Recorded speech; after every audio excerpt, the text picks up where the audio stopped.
Happy holidays, Merry Christmas, Happy Hanukkah from everybody at BigWaveTrading.com. Hello, I'm Joshua Hayes here with the December 26th stock market wrap up. First of all, I want to let you know we'll just quickly look initially at all these indexes for the year so we can get them down. This is the Nasdaq for the year. This is the S&P 500 for the year, and this is the Dow Jones Industrial Average for the year. Good news is that they all moved exactly the same with each other, which means that there wasn't a crazy speculative Nasdaq in 99 while the Dow Jones and S&P 500 acted normal, which would have signaled to me possibly a lot more downside left. But since everything has pretty much been in the same string, let's even look at China, which is SSEC-X on Telechart.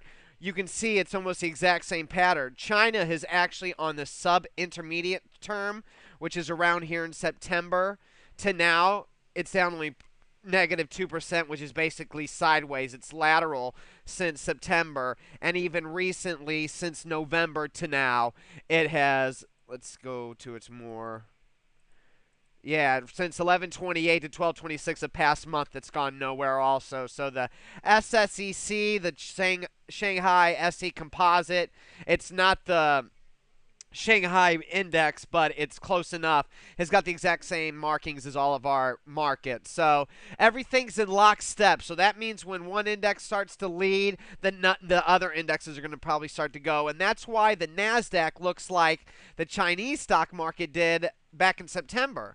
Look at China in September and look at our markets now. It looks like they're just a little bit ahead of us, which means that they're on their own basis. But if we go back to the S&P 500 and just start here and do a quickly analysis for the year, you can see that from the beginning of the year in 2008 to the end of December, the S&P 500 is down 41%. Also during that time, the Dow Jones Industrial Average is down, I do believe, 37% from here to here. And the NASDAQ, I believe, is down 43%. You guys can all go look this up to make sure that I'm right, but I know that I checked this out last night and I memorized most of these numbers. Let me go and stay on the NASDAQ right now. Excuse me, everybody. I seem to have a little bit of a cold coming on, so that's why I sound a little stuffed up right now. The NASDAQ, from the end of May till now, that's the intermediate trend, is down 39%. So the intermediate trend from June to now is down. The long-term trend of the 43% loss from the end of December to now which is my long-term trend a year, intermediate term 6 months, and then sub-intermediate term is like 3 months, and then short term is 1 week to 4 weeks. But anyway, long term down, intermediate term down, sub-intermediate term on the NASDAQ.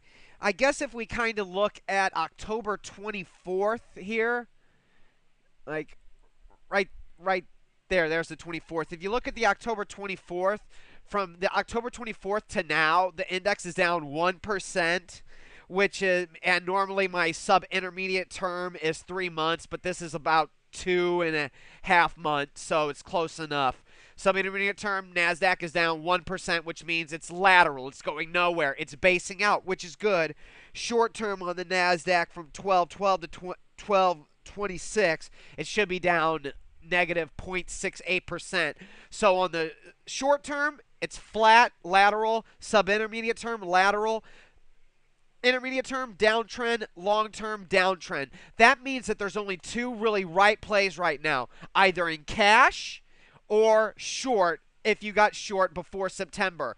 If you got short after September, cash is probably the best bet. And like I told you over and over, I've gone from 4 longs at the end of October to 8 longs now to where I'm at. So while the market's kind of gone nowhere, I have actually increased my long positions while going from 38 shorts to 35 shorts. However, I do want everybody to remember, most of my shorts were taken before September, and few were taken even before July and June. So I have some very big gains, and to have full cut losses, I'm going to need closes over the white line, the 50-day moving average, on extremely strong volume with green bop, or just to close over the 200-day moving average, and I'll get out of my shorts. So it's easy. I keep it simple, and I've told you exactly what you should do if you feel like you're wrong. If you have big gains, use the 200-day moving average as your final cut loss, or use a huge volume surge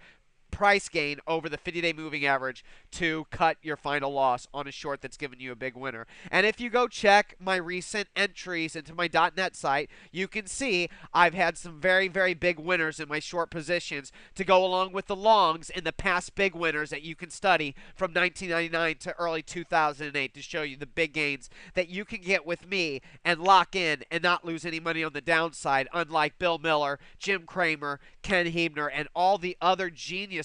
They really are geniuses, but they're not necessarily great stock pickers in all market, because if they're like Cramer, they're extremely biased and they're out there to sell other products. That's why he has Mad Money shirts, t-shirts, coffee cups, books he writes, etc. He says he cares about making you money, but honestly, I've been watching and reading the guy since 97. I really doubt that. I believe he was a good 90s guy when stocks went up, but now that stocks go down and actually don't move up all the time, he's not that good. Now, that's just being honest. I'm not trying to save you out there. I'm not doing it for me. I don't care about picking up his subscribers or anything. I'm doing it to save people. I don't want to see people go broke, and buying stocks on the way down will take you from big winners like Bill Miller, who was up for the past 15 years and who's lost it all in 1 year. Madoff lost 99.99%. Calamos was up 1,000% from 1994 to before the bear market. After the bear market, it's not even up 200% now, according to the IBD Growth Mutual Fund since 1994.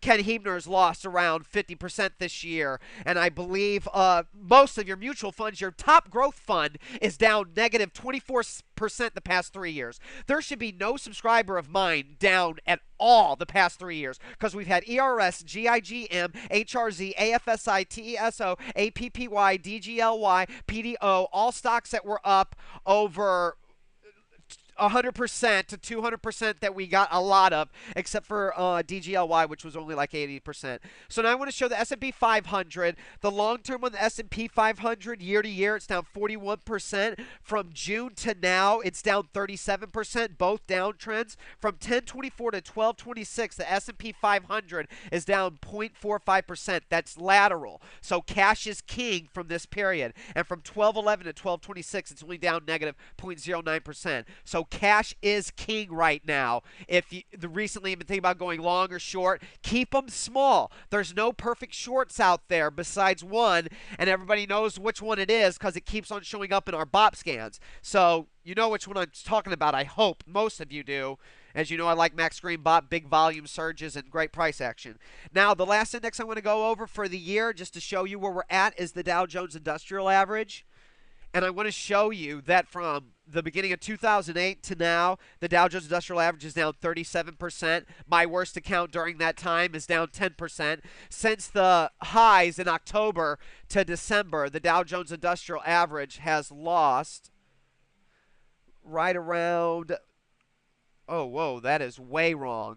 I don't know what the heck happened there, so let me redo that. So from October to now, it has lost 40%, the Dow Jones Industrial Average, while my worst account is down 13%, so not too bad. And I also want to show you from the NASDAQ's high to the very low, the NASDAQ lost 55%. It lost 55%, but I'm starting it at the wrong area somehow. Dang. Well, I know that it lost 55%. I'm not picking the exact high. So the NASDAQ lost 54% from what I'm showing you right now. My worst account was down 13%. So that should show you that buying stocks breaking out and learning how to sell them while they climax top and shorting them and learning how to cover them before they give back all of their short gains is very important. Then now let's go back to the Dow Jones Industrial Average and wrap it up. Dow Jones Industrial Average. Long term for the whole year, the DJIA fell 37%. From June to now, it's down 32%. So long term, intermediate term down. Sub intermediate term, 10.9 to 12.26, it's down negative 0.74%. From 12.11 to 12.26, it's down a negative 0.58. So it's lateral. It's going nowhere. So that shows me for the past 3 months, any position recently has been small and should continue to be small until we get above the 50-day moving average on strong volume. Then you can start to go long again. Or if we break down at the 50-day moving average on strong volume, you start to go short again. But that's about all we can do right now. I want to remind everybody our Christmas deal ends at the end of the year. And I promise you, when we have a bull market, the 1,000, 2,000, 500% winners will come back again. And we will keep all the money. We will not lose it. Merry Christmas. Happy Hanukkah. Happy holidays. Aloha.